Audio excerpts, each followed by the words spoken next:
are at the North Bellarine Film Festival, and Chloe Holliday is joining us now. Your film, An Octopus Tale, sounds quite fascinating. Tell us about it.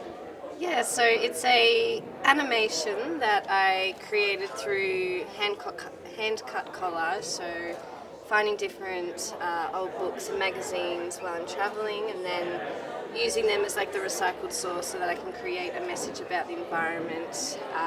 All of my work has a strong focus on the environment, so using sustainable practices such as that to help portray the message of the story. Yeah. So how did you get into animation? It's a very specialised area. I studied communication design at uni and specialised in motion, so from there sort of learnt the art and have found my little niche way with it. Now, I've never done animation, but I know one thing about it, that it takes a long time to make something. How long did it take you to make this film?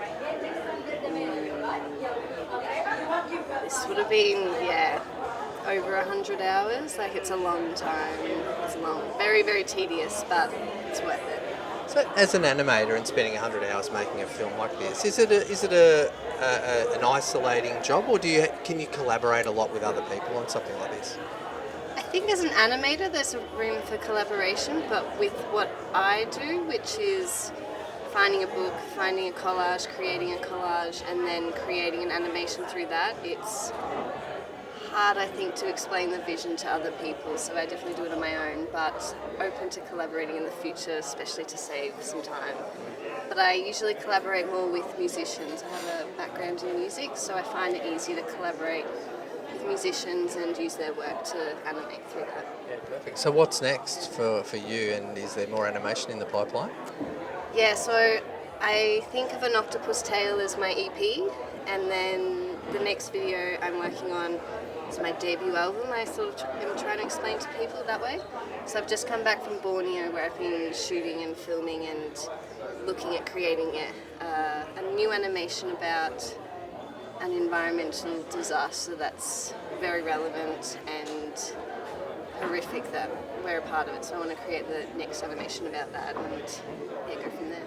Tell me about the music. You mentioned that the music's obviously a really important part of it, and collaborating with musicians. What sort of music and who do you work with?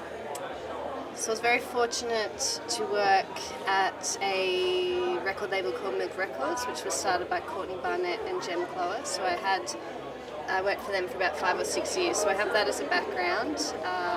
For An Octopus Tale, I have some friends that have a beautiful band where they're an 8-piece band, and they've got violin, strings, guitar, so I've collaborated with them before, but going forward I'm also looking forward to being able to collaborate with a few musicians who are very focused on the environment, and we all know music has an incredible way to inspire and help us general people, like, to sort of be able to express how we're feeling. So I'm looking to be able to use that, create a narrative and a story to kind of help push this and hopefully inspire people to take action and let's get involved and help the environment, while we, especially issues such as logging and destruction of our environment, which is happening around us. And those musicians work with you, like create the soundtrack?